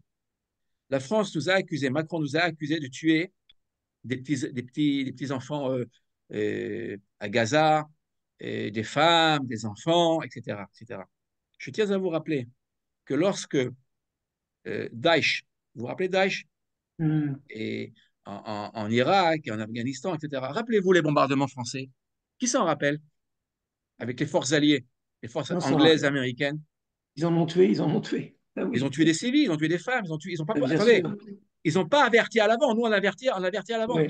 Avec des C'est ce qu'on appelle flyers. la morale de la guerre en Israël. On a en Israël, on a comment dire, une charte. Il y a une charte que nos soldats, moi-même, quand j'étais dans l'armée israélienne, et j'ai porté l'uniforme, j'ai porté l'arme moi-même, on vous apprend, la première chose qu'on vous apprend, d'accord, la morale, on ne tue pas pour tuer. Non. Parce que tuer un homme quel qu'il soit, c'est un échec. On est obligé de tuer là, évidemment, il y a un combat. Mais Oui. Et les dans le dommages meilleur des cas, collatéraux. il vaut mieux attraper la personne, vous voyez, pour la juger. Et on ne tue pas. Alors, quand il faut tuer, évidemment. On est contraint de tuer, mais on ne tue pas pour tuer. Vous comprenez? Et or, Macron nous a dit, voilà, oui, nous, on tue. Mais ce qu'il a oublié de dire, il faut quand même le rappeler, c'est que cette morale à deux vitesses, ce qu'on appelle l'hypocrisie, cette morale à deux vitesses, eh bien, nous, on n'est pas prêt à l'accepter. Quand les forces françaises ont bombardé Raqqa, rappelez-vous, Hmm. et je ne me trompe pas, combien de civils sont morts? On n'en sait rien. Je peux Hmm. vous dire, ce sont des centaines de civils, des enfants, des femmes. Est-ce que quelqu'un est venu se plaindre? Personne. Ouais. Évidemment. Qui va se Et à ce plaindre? moment-là, on parle de dommages collatéraux, de dommages collatéraux. Et ce sont des dommages collatéraux. En Israël, avec Gaza, ce sont des dommages collatéraux. Quelle est la différence entre une personne qu'on tue de sang-froid, que moi j'appelle un génocide, parce que ce que le Hamas a fait, c'est un génocide, parce que Oui, on est juif, parce on a du sang juif, parce qu'on est Israël, on veut éradiquer absolument Israël de la carte, on hmm. veut tuer des juifs, ça c'est un génocide. Mais quand Oui. Israël, malheureusement, bombarde un hôpital parce que le Hamas, les dirigeants du Hamas se cachent en dessous, c'est un dommage collatéral. Mhm. Alors, il ne faut pas mélanger Bah, les deux. je vais aussi prendre pour exemple l'hypocrisie de la France. Quand elle a dû condamner, par exemple, tout ce qu'a fait les États-Unis, etc., ils ont dit que si ils étaient, parce qu'à un moment donné, avec l'Irak, l'Afghanistan, la France aussi était derrière les États-Unis d'Amérique. Mais la France aussi, de manière, avec les dommages collatéraux, on en a parlé, a touché des civils. Mais eux, ils se sont cachés derrière la politique américaine. Ça veut dire qu'en fait, eux, ils se cachent là où ils peuvent se cacher. C'est une sorte d'hypocrisie de ne jamais assumer. Mais il n'y a pas que la France, la Belgique sûrement l'a fait aussi et d'autres pays le font. Quand c'est Bien pour sûr. ternir l'image quand il y a vraiment l'image d'un pays qui est ternie, ils sont prêts à prendre tout prétexte pour dire ah ben, c'est pas de notre faute, ce sont les conséquences d'eux et ils prennent un responsable. Et ça, c'est les politiques de gauche qui le font le plus souvent. Et d'ailleurs, on l'observe dans la manière comment la France elle est dirigée. Et je trouve ça décevant parce qu'il y a vraiment cette hypocrisie qui prône toujours, on joue sur les mots et on pointe du doigt les autres. Et c'est ça qui dérange aussi un petit peu, mais il n'y a pas que la France, il y a aussi la Belgique qui l'a déjà fait. Oui, alors il y a la Belgique, alors l'Italie, je ne sais pas, l'Italie, en tout cas au niveau du gouvernement, ça s'est bien passé. Il y a quelques gouvernements, donc il ne faut peut-être pas généraliser non plus. Non, bien Moi, sûr. personnellement, je vais vous dire, moi, personnellement, je ne m'adresse pas au gouvernement. Moi, je m'adresse aux personnes. Je crois que ce sont les personnes qui font le travail, des gens comme vous et comme moi, sur le terrain, avec les nôtres, nos voisins, parfois. On sera Alors, bientôt, évidemment, il faut faire on attention, sera encore une bientôt fois. invité, on sera bientôt invité à aller aux urnes. Ben, c'est à ce moment-là qu'il faut réfléchir pour Oui, qui on oui, va bien voter. sûr, bien sûr, Et bien sûr. d'ailleurs, quand on se parlait de la France, je parle aussi de la Belgique, hein. Je ne vais pas pointer du doigt ni les Français ni même le gouvernement. Je pense que c'est de manière générale, je pense que c'est un petit peu l'Europe en elle-même. C'est vraiment le mouvement européen qui est Regardez les hypocrite. médias. Écoutez Ah, les médias. Écoutez les médias belges. Écoutez les médias belges. Je suis curieux. Je suis quelqu'un de curieux. J'ai écouté les médias belges. Mais ça fait mal. Je veux dire, quand on voit les Ouais, questions posées, à chaque c'est fois, les sûr. questions, c'est et les petits-enfants. Et bien évidemment, personne ne veut qu'un bien enfant ou sûr. qu'une femme ou qu'une personne vienne à mourir. On ne se réjouit pas de cela. Bien évidemment que pour nous, c'est difficile, mais on doit choisir. On comprend très bien que le Hamas détient ces personnes comment dire, en otage, c'est-à-dire cette Oui, population. Attention, Ouais. je voudrais vous rappeler aussi un événement qu'on ne veut pas nous rappeler dans les médias. C'est que le Hamas n'est pas arrivé au pouvoir n'importe comment. Le Hamas a été élu à Gaza. oui. Ce Ouais. Par les sont les Palestiniens. Gazaouis qui ont voté pour le Hamas en 2005, sous Ouais. le contrôle. J'ai lu le rapport il y a quelques mois de cela, et j'ai lu le rapport européen, d'accord? Les Européens, il y avait des observateurs européens qui étaient venus pour voir si les élections se passaient normalement en Non, 2005. oui. Il n'y a pas eu de problème. Pourquoi? C'est que il faut bien comprendre que à Gaza, il y avait l'OLP, on appelle en hébreu le Fatah. Il y avait l'OLP, Mhm. et représenté par Abou Mazen. Abou Mazen aujourd'hui se trouve en Judée-Samarie, ce que les médias appellent la Cisjordanie. Il a l'air qu'il C'est ça. n'existe plus là. La Cisjordanie n'existe plus puisque, Encore une guerre de mots, parce que si Jordanie, ça veut dire vous êtes des colons, et voilà, des voilà, Samarie, ben, vous êtes chez vous. exactement. Alors, vous Ouais. voyez, voilà, vous voyez, vous remarquez bien comment j'emploie les mots. Donc, Judée-Samarie. Donc, Abou Mazen a été jeté, expulsé de Gaza, Ouais. parce que tout simplement, parce qu'il y a eu des élections. Et je vous rappelle que le Hamas, lorsqu'il a été, il est monté au pouvoir en 2005, la première chose qu'ils ont faite, c'est qu'ils ont défenestré les responsables de l'OLP par les fenêtres. Il y a des Oh immeubles là là. extrêmement hauts, ils les ont jetés dans le vide. D'accord? Oh là là.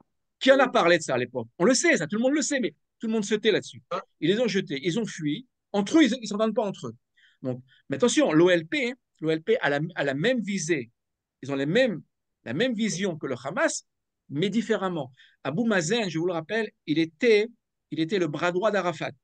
Ouais. Arafat. Abou Mazen, quelle était sa vision?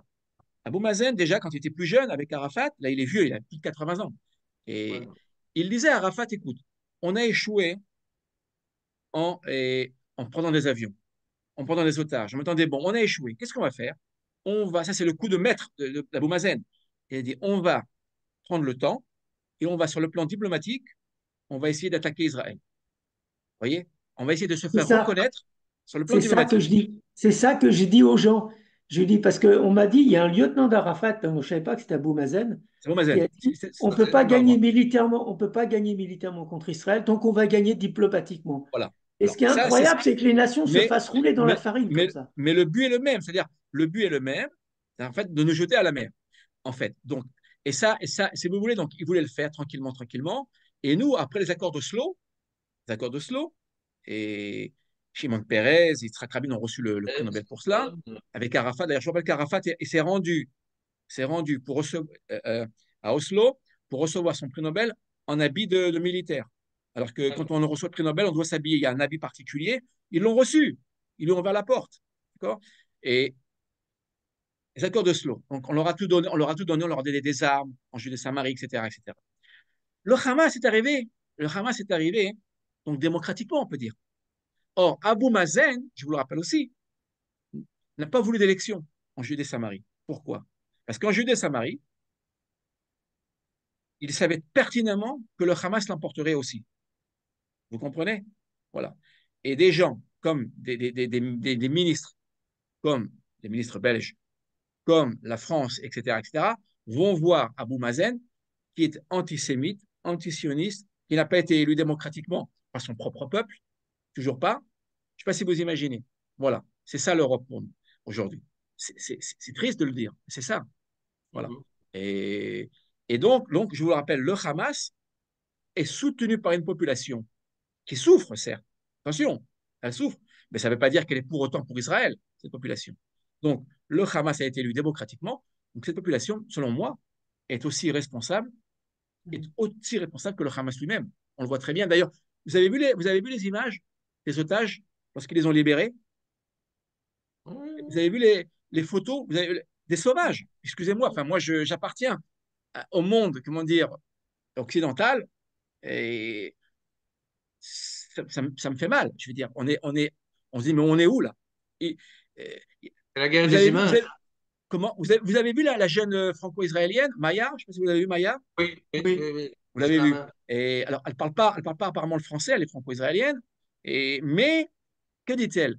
Les enfants me regardaient comme un animal de compagnie. Je Oui, ne sais pas si oui, vous oui. imaginez. D'accord? Et l'Allemande, il y a une Allemande, la pauvre, une Allemande, le 7 octobre, qui a été enlevée par le Hamas, qui a été Massacré. malheureusement, je vais peut-être vous choquer, mais qui a été déchiquetée dans les rues Oui, de Gaza. Ils Oh l'ont là là. brûlée et on n'a rien Oh, retrouvé. On a juste retrouvé son crâne, vous imaginez. oh là là. Bon. Donc vous imaginez, non, mais vous imaginez, c'était une jeune, une Allemande israélienne, hein, comme je suis franco-israélien c'est la également. fête. C'est la C'était fête. une jeune sympathique, une fille sympathique qui venait faire des tatouages à cette fameuse partie Nova. Et la malheureuse, eh ben, ils l'ont enlevée et ils l'ont traînée dans les rues comme une bête de somme, si vous le Oh voulez. là là. Et après, ils l'ont détruite. Et les enfants ont vu tout cela. Voilà la population. Voilà où C'est on des est. barbares. Et les Gaza, enfants, Gaza, et les c'est le monde de la enfants, barbarie. et les enfants sont élevés dans la haine du juif. Ouais, ouais. Ils sont Ils plus. ont l'argent de l'Europe. Vous savez que Voilà. Je suis Voilà. pressé dans mes chiffres. L'Europe, l'Europe donne par an, donnait jusqu'à présent, ils ont triplé là. Ils donnaient 1 milliard d'euros à Gaza. Ils ont fait quoi à Gaza? Rien. Ni les égouts, ni les routes, ni les. Il y a juste un quartier. Il y a un quartier à Gaza, on ne montrera pas. Il y a un quartier pour riches. Je ne sais pas si vous l'avez vu. Oui, oui, oui, Le oui. quartier du Hamas, mais les gens, ceux qui sont riches. Hein. Et, il y a des grandes maisons, des palmiers, des piscines. Voilà, c'est un quartier que Israël a bombardé d'ailleurs. On a bombardé. On l'a bombardé. Il n'y a plus rien là-bas maintenant. Presque plus rien. Ils ont fait 500 kilomètres de tunnel, hein, attention. Hein. Oui, Voilà. oui, oui. Mais vous voyez ce qui se passe, cet argent-là, il a servi comment dire, à une éducation antisioniste, antisémite. Le juif est considéré comme un parasite. Voilà. C'est pour ça que l'Europe est sous le jugement. L'Europe est sous le Oui, jugement. mais l'Europe est coupable. L'Europe Bien est sûr. coupable. Et je ne sais pas si vous vous rendez compte. Vous donnez de l'argent à quelqu'un et vous voulez savoir où il va cet argent. Eh bien Bien non, sûr. il n'y a pas de contrôle. Et alors, au début, ils ont dit qu'ils allaient arrêter. Et je crois qu'une semaine après, on a entendu au Parlement européen qu'ils avaient triplé les sommes parce qu'on détruisait les complexes. Vous savez que beaucoup de complexes à Gaza sont français. Macron est énervé parce qu'il ne vous le dira pas, mais nous le savons. C'est que beaucoup d'immeubles et beaucoup de complexes ont été construits par la France. Il y a même un musée à Gaza, un musée qui est resté vide, et un musée qui a coûté des millions d'euros. Et à la France, il y a eu une honte. Il y a eu une honte. C'est qu'il y a 2 ans de cela, ou 1 an et demi de cela, ils avaient invité des grands de ce monde à venir visiter le musée palestinien. Le problème, c'est qu'il n'y avait rien. Il n'y avait pas de tableau, il n'y avait rien dans le musée. Parce qu'il n'y a pas de culture palestinienne. Vous comprenez? Une culture, une culture, une Ça culture, n'existe ça se pas. forme. Une culture, ça se forme sur des milliers d'années. Comment dire? Ce sont des livres, ce sont des tableaux, c'est la musique. Vous comprenez? Racine. Venez en Israël, venez voir en Israël. On n'a plus de place pour les musées. On n'a plus de place pour nos tableaux. Vous comprenez le nombre de prix Nobel, de recherche. Regardez, nous, c'est le culte de la vie, et eux, c'est le culte De la de la mort. mort. Mon prénom, d'ailleurs, mon prénom, Chaim, c'est la vie. C'est le prénom de mon grand-père que je porte, et j'y tiens. C'est la vie. Nous portons la vie en nous. Et eux, c'est la mort. Vous savez il faut connaître un peu l'ennemi pour pouvoir, au niveau des idées. Et il faut savoir que dans le monde musulman, il y a 5 piliers de la foi. 5 piliers de la foi. Je vous pose la question. Quel est le premier pilier, quel est le premier pilier de la foi musulmane? Je pose la question. Le premier, pas le deuxième. Le Alors, premier, c'est la shahada. On appelle la shahada. La shahada, qui donnera ce qu'on appelle les shahidim, les fous de Dieu. Dans, ouais, dans le, dans le Coran, et je l'ai étudié, c'est pour ça que je vous le dis, Et dans le Coran. Vous voyez, c'est un combat d'idées. Il faut comprendre d'où ça vient, les sources. Les sources. Les musulmans connaissent leur Coran. Ils le connaissent. Ils le connaissent. Croyez-moi qu'ils connaissent bien leur Coran. Voilà. Et qu'est-ce qu'a dit la Shahada? Il y a 4 niveaux de Shahada. Il y a 4 niveaux. Il y a le niveau du Hamas. On va mourir. On va mourir pour témoigner. Shahada vient de l'hébreu, vient de l'araméen. Shahada vient de l'araméen Saad, qui apparaît dans le livre de Bereshit. Je ne sais pas si vous vous rappelez, lorsqu'il y a un accord de paix entre Laban Aman et Jacob. Jacob, vous vous rappelez ce qu'ils font? Ils font Oui. ils établissent un monceau de pierre. Vous vous rappelez ce monceau Oui, de pierre? oui, bien sûr, on l'a étudié dans la paracha. Voilà, alors monceau de pierre en hébreu, dans le texte biblique, hein, je vous renvoie au texte. En hébreu, ça s'appelle Gal-Ed. Gal-Ed. Gal, c'est un monceau. Et Ed en hébreu veut dire témoin.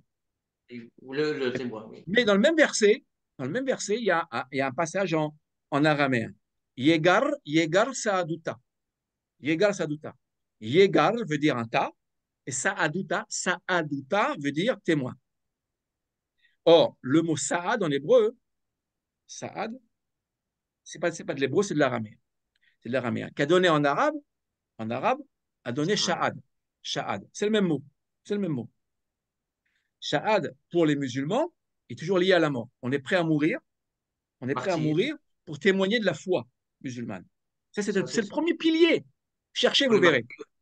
C'est passionnant. Or, la même racine en hébreu, ça, en araméen, plutôt, je corrige, en araméen, ça veut dire témoigner d'un accord de paix, donc de la vie. Regardez bien. Ce qui est vie chez nous est mort chez eux. Vous comprenez? C'est une culture de la mort. Il faut bien Oui, c'est ce comprendre qu'on ça. parlait ce matin. Voilà. Et ça, on le comprend à travers les racines.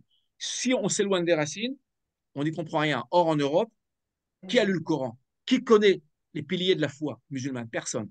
D'accord? Non. Qui connaît l'hébreu? Qui connaît le texte biblique? Oui. C'est le texte fondateur de la civilisation T'es occidentale. fatigué, monsieur? Et en fait, pour être plus juste,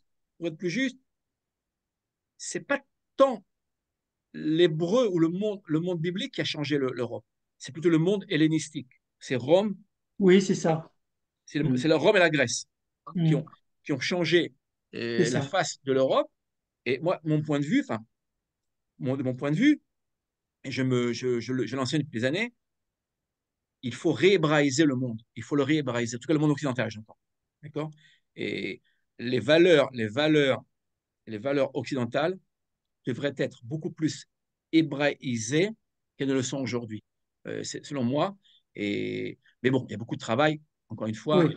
Et Il y a un retour aux racines hébraïques. Hein, donc, totalement. Donc, évidemment, vous le faites très n'est bien, je pas pense, perdu. j'imagine. Vous le faites, j'imagine, mais je vous invite justement Oui, bien sûr, à creuser. à mieux connaître. Merci beaucoup, Chaim. Merci beaucoup. Toda Merci Rabba. beaucoup, Raïm. Merci beaucoup, Merci beaucoup pour infiniment. votre invitation. Hachem te bénisse et Hachem bénisse ton gendre aussi. Oui, Merci vraiment. beaucoup. Te Toda bénisse Rabba. et te protège ta maison, protège ton appartement et ta vie, que les miracles Amen, continuent amen. d'arriver. Kol Am Israël, tout le peuple d'Israël. Une fois, Ani Am Israël, aïe. Am Israël. Achai Vekayam. Merci, Amen. Merci beaucoup. Mélanie, tu Je veux me voudrais aussi vous bénir, quand même, chez Hachem Yevarech Etchem, Bakol Mikol Kol. Qu'Hachem vous bénisse en toutes choses. Vraiment. Amen. Amen. Merci Amen. beaucoup. Toda Rabba. Amen, Amen. Israël. Merci beaucoup. Mon oncle Toda était Rabba, juif, Toda il a été Rabba. une bénédiction pour ma famille, j'oublierai jamais ça. Et j'ai ma cousine qui est à Tel Aviv, sous les missiles.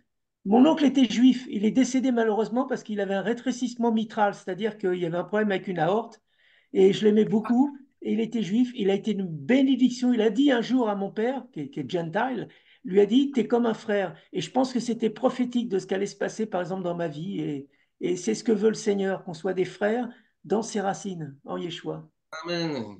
Merci beaucoup. Et n'hésitez pas, si vous le voulez, par le biais de notre ami Bernard, n'hésitez pas Oui. à me joindre si vous avez des questions, voilà. Oui. Merci Inch'Allah, en tout cas, Bernard. écoutez, merci Merci. Et même beaucoup. des cours, hein, et même des cours Pour, d'hébreu, renfor- parce que Chaim donne des cours d'hébreu. pour renforcer l'hébreu, Merci pour beaucoup. Moi, renforcer j'espère l'hébreu que, surtout. C'est moi, juste. j'espère que tu Vous seras donnez les là la cours prochaine d'hébreu. fois, hein, parce que ça, c'est intéressant, parce que les thèmes, ils sont plus profonds que quand on parle, toi. Mhm. Alors, je préfère avoir une réunion avec vous, Haïm, et ainsi on va approfondir bien les thèmes, parce que tous les thèmes qu'on voit maintenant et qu'est-ce qui se passe, c'est justement prophétique. Ah, Merci ouais. beaucoup. Pour le Alors, moment, j'en profite puisque vous parlez de cela, hein, de tous ces thèmes. Alors, il y a des cours qui seront des cours ouverts, hein, des cours gratuits que je donne au moins minimum une fois par mois, voilà, et au moins. Donc, lorsque je créerai un nouveau cours ouvert à tous, j'en ferai part à notre ami Bernard qui pourra vous le relayer. Donc, vous serez invité à venir à écouter donc le cours. Et ce sont des cours, il y a alors ceux qui s'intéressent aussi à l'hébreu, à la pensée juive, à la Bible. Vous avez, euh, vous avez ma chaîne YouTube, vous avez mes articles du Shabbat que j'écris, le commentaire du Shabbat, si ça vous intéresse. Donc Bernard Ah pourra oui. vous donner les liens, vous pourrez vous y inscrire. Vraiment, vous êtes les bienvenus, c'est ouvert Merci. à tous, pas de problème. On va Voilà. terminer avec Mélanie. Vas-y. Allez, tu Vous nous voulez un chantes une chant? chanson? Bonjour Mélanie. Bonjour. أجازلخ أجازلخ ليبيا allez أجازلخ إلهي كل نشامة أجازلخ أجازلخ ويودخ באירופה חביבה בהמה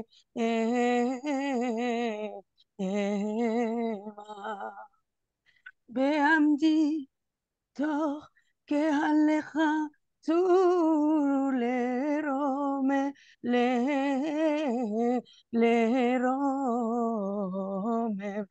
לך איך רב קורו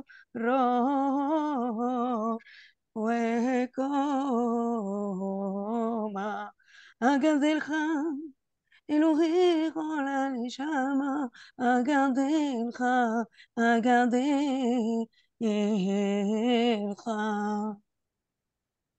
Amen. Amen. Amen. Daraba, Amen. merci Mélanie, beaucoup. Mélanie, tu n'aurais pas su chanter sur un rythme Amen. Askénaze, non? Désolée, moi c'est strictement séfarado mizrahi. Séfarade, c'est bien, oui, j'ai reconnu, bah oui, moi-même étant séfarade, évidemment. On va Voilà. terminer. De Ex- quel pays, Chaim? moi, Quel, je suis mélangé, je suis mélangé, Maroc, Algérie, j'ai les deux. je connais toute la Ah, chazanoute d'Algérie et du Maroc. Ouais. Ok. Ah, Alors, tu connais Je mieux que connais moi, la, probablement. Tu je connais connais mieux, la probablement que chazanoute moi. d'Oran et d'Alger, de Tlemcen, et De Constantine. Tlemcen, oui, j'ai de la famille de Tlemcen aussi. Ouais, ouais.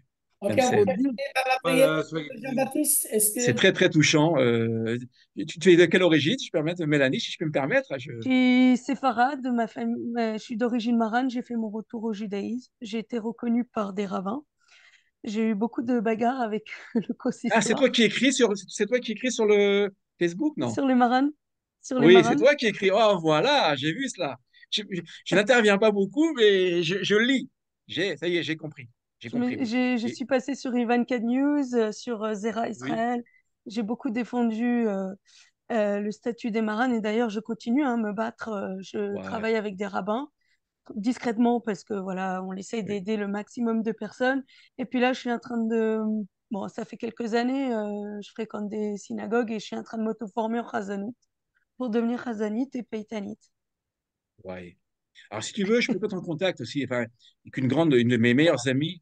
Je ne sais pas si tu connais Françoise Atlan. Tu connais Françoise Atlan? Je la connais de nom. J'ai été un moment en échange avec elle, mais c'est vrai qu'elle répond pas beaucoup. Elle doit être Ah, occupée, à mon ah, avis. ok, ok. Alors, je sais pas. En tout cas, je peux lui en parler. Ouais, Elle est, avec grand plaisir. je crois beaucoup à la synergie. Je crois beaucoup à, d'abord, nos différences, d'abord, c'est important. Mais je crois que chacun peut apporter quelque chose à l'autre. Voilà.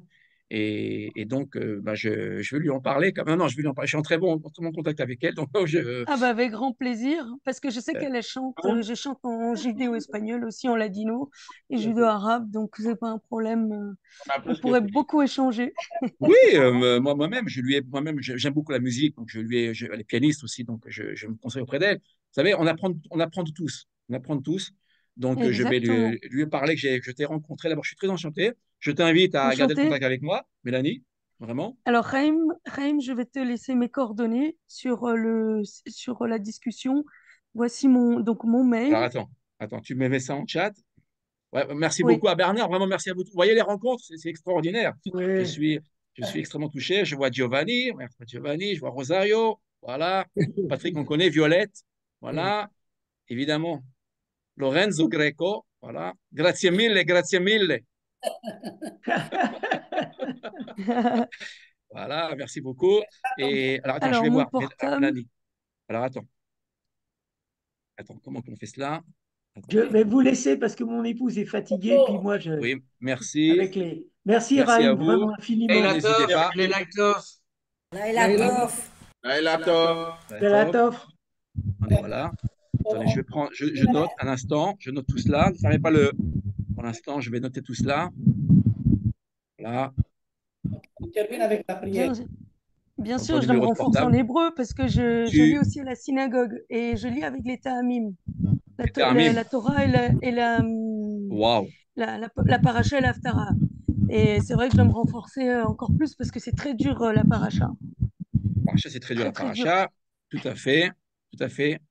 Surtout chez les séfarades. Séfarades, c'est. Surtout que je lis avec deux traditions différentes, algéroise et constantinoise pour la paracha, la Haftara, les Thèmes de Tanger, de Constantine et de Alger ou des fois Oran, ça dépend, je bascule d'une tradition à une autre. Pour la Haftara, je suis devenue presque une pro. L'Haftara, ok. C'est la... Bravo. En tout cas, je serais enchanté de t'entendre. Moi, j'aime beaucoup la musique en général. Aussi, je m'intéresse aussi à cela. Donc, avec plaisir, je Je prends tes t'enverrai coordonnées et je t'enverrai ma chaîne YouTube. J'ai enregistré différentes traditions. Raïm est auteur-compositeur. Je joue le oud. Non, moi, je ne joue pas de oud. Voilà, moi, je suis un petit peu revenu un peu au piano. J'aime beaucoup composer, ça c'est vrai aussi. Voilà. Mais voilà, donc voilà, on est ouvert, on Ah, aime beaucoup de choses. Et nos racines, revenir à nos racines. Le mot-clé, je je, crois, de re- ce soir, je c'est renote juste le portable parce que j'ai oublié le 06. Alors, comment? Portable, 74. oui, 06. Ah oui, parce que tu es, oui, en France. En France, voilà. Parce que celui que France. j'avais mis en haut, j'avais oublié le 6 avant le 7. Alors, attends, je vais noter tout cela parce que sinon, moi, avec les numéros de téléphone, voilà. Voilà, le Et deuxième numéro, c'est le bon. voilà. Voilà, je Mais c'est un t'enverrai ça grand plaisir de sur. pouvoir échanger, de pouvoir apporter. D'ailleurs, j'ai fait les offices chez eux avec Lorenzo Greco, Bernard. J'ai fait les offices en Belgique de Yom Kippour. J'ai lu la Paracha et la Haftara. Mhm, mhm. Ouais, superbe. Et ça Superbe. En veut tout cas, dire que merci. tu On a connais fini, vous tout. voyez, on a fini avec Mélanie avec le chant. Et c'est extrêmement. J'ai été extrêmement ému, hein, que tu le saches. Ça m'a beaucoup Oui, ému. on a vu ça, on a vu ça. Et Raïm, merci à vous, en tout cas, pour votre amitié, vraiment votre merci proximité, beaucoup. votre soutien Voilà, et votre amour. Voilà, ok. Nous terminons par la prière comme d'habitude on fait, parce que le Seigneur notre Hachem, on voudrait vraiment le remercier pour ces bons moments que nous avons passés ensemble et de nous avoir donné un enfant d'Israël qui nous parle aussi d'Israël et qui nous donne merci beaucoup. Et c'était un soulagement et aussi une joie. Et nous l'avons déjà partagé, on la partagera encore des autres. Ça a été enregistré, je crois, et c'est bien.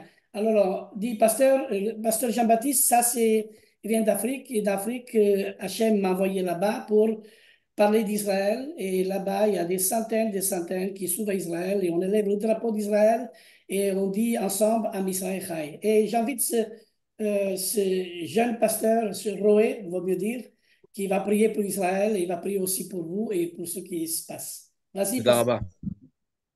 Pasteur Lorenzo, je m'excuse avant qu'on ne commence la prière. Excusez-moi, pasteur.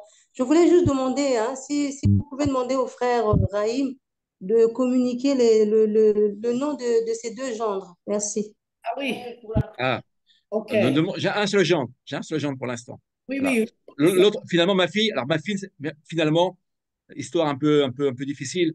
Ma fille, Rachel, ma deuxième fille, ne s'est pas mariée finalement. Et finalement, vous voyez, le drame, étant dans le drame, le traumatisme, donc ma fille finalement ne s'est pas mariée. Voilà. Et alors pour le gendre, bon, mon gendre, il s'appelle Snir. Voilà, Snir. Snir, alors le pasteur Jean a dit Snir. Snir, qui est un nom biblique, qui est, c'est un autre nom du mont Hermon, Hermon, sur le Golan. Son frère, comment il s'appelle son frère? Son frère s'appelle Dvir. Comment? Dvir. Il y a Snir, ça c'est le gendre, mon gendre. Ouais. Voilà. Et son frère s'appelle Dvir. Dvir. D-V-I-R. Dvir. Dvir en hébreu vient du mot davar, la parole. Dvir, c'est le saint des saints. C'est le nom du saint des saints. Où la parole sortait pour le peuple d'Israël dans le temple. Et sans oublier Uriel, lui, il a, Rosenberg. Uriel Rosenberg, c'est le fils du Rav Utziel. Lui, il combat dans l'aviation, hein, et on prie vraiment, c'est le fils unique. Il est au combat et nous prions pour tous ces soldats et aussi pour les familles. On prions pour les otages et nous prions vraiment que Israël vit toujours. Vas-y, pasteur Jean-Baptiste, c'est à toi la finale. Merci. Merci beaucoup, frère Haïm. Merci Que beaucoup. Dieu bénisse, que Hachem te bénisse. Il faut dire que nous, ici en Afrique, précisément en Côte d'Ivoire, nous sommes Mispara, nous soutenons beaucoup Israël. Voilà, donc nous sommes avec vous. Nous vous soutenons tout Afrique en général et en particulier la Côte d'Ivoire. Que Dieu continue de soutenir Israël. Je me souviens quand on annonce qu'un Hamas a tué un juif, ma femme dit que le ciel tombe sur Hamas pour les détruire tous. Donc, nous combattons vraiment en esprit, en prière avec vous. Nous sommes aussi au combat avec Israël, pas ici en Côte d'Ivoire seulement, en Belgique, nos frères de Belgique, nos frères de France. Comme tu as bien précisé, ce n'est pas le gouvernement, c'est aussi nous qui sommes des individus particuliers. Mispara, nous soutenons beaucoup Israël. Nous soutenons beaucoup Israël. Nous sommes heureux de te voir aujourd'hui au milieu de nous. Que Hachem te bénisse abondamment. Continue de bénir aussi ta famille. Alors, Adonai, nous voulons te bénir en disant, Suma Israël, Adonai Elohenu, Adonai Echad.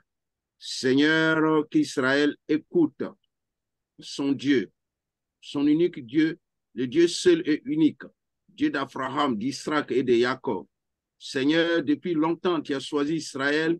Ce n'est pas, tu as dit dans la Torah, qu'Israël, ce n'est pas parce que tu es beaucoup, tu es supérieur aux autres peuples, mais je t'ai aimé et je t'ai choisi. Seigneur, depuis toujours, tu n'as pas abandonné Israël. Même si le monde entier abandonne Israël, tu n'abandonnes pas Israël. C'est ainsi, Seigneur, tu as décidé à ce que nous, Mispara, nous continuons depuis le 7 octobre jusqu'à aujourd'hui. Nous ne cessons jour et nuit de prier et de pleurer pour Israël, pour que, Seigneur, tu interviennes et que tu combats pour Israël, comme tu l'as fait au temps de 1973, la guerre de Kippour, tu as combattu pour Israël, tu es encore le même, tu n'as pas changé. Et nous croyons que tu le feras. Et nous prions pour bénir notre frère Haïm, qui était avec nous, qui nous a beaucoup édifié par son témoignage, par tout ce qu'il a dit, nous a beaucoup édifié. Seigneur, bénis ton serviteur. Bénis sa famille, bénis ses enfants, protège-les également, éternel, comme tu l'as commencé et tu vas terminer. Adonai, merci de ce que tu fais sortir les notages qui sont déjà, d'autres notages qui sont encore là-bas. Seigneur, fais-les sortir afin que ton nom soit glorifié. Car nous comptons sur toi et nous savons que tu le feras. Merci, Seigneur, pour tout Mispara qui ne cesse jour et nuit d'intercéder pour Israël. Bénis notre roi, pasteur Lorenzo et pasteur Bernard, Rav Bernard, pasteur Lionel et tous les membres de Mispara. Bénis-les, ceux qui sont malades, que tu les guéris. Souviens-toi de notre sœur Sidonie du côté du Cameroun. Bénis-la également, guéris-la, qu'elle se lève pour marcher au nom de Yeshua Mashiach. Nous prions pour notre sœur Nadine éternelle. Bénis-la également au Sénégal, afin que, Seigneur, ton nom soit glorifié. Nous te disons merci pour ce soir. Bénis Israël. Am Israël vivra, Am Israël vivra, Am Israël chai, Am Israël chai, Bishem Yeshua Mashiach. Amen. Amen. Amen, amen. Baruch Hashem. Amen, amen. Merci beaucoup. Alors, je voudrais, alors juste, je finis, mais alors, je n'ai rien à rajouter, bien évidemment. Regardez ce qui se passe. Cette rencontre est totalement spontanée. En règle générale, quand je rentre, lorsqu'on m'invite, je programme une semaine avant. Vous voyez, là, vraiment, ça s'est fait de manière spontanée, hein, Bernard. Vraiment, Oui, bien sûr. vraiment, ça s'est fait vraiment de manière spontanée. Donc, vraiment, c'est très, très bon signe. Et encore une fois, je tenais à vous remercier de m'avoir reçu, de m'avoir écouté d'abord. Et merci pour toutes vos prières en mon nom et puis au nom d'Israël. Merci beaucoup. Toda rabba. Amen. Toda Merci. rabba. Et la teuf. Toda rabba, Chaim. Laïla Tov, Laïla Laïla Tov. Tov. Merci beaucoup, soyez bénis. Amen, amen. Amen.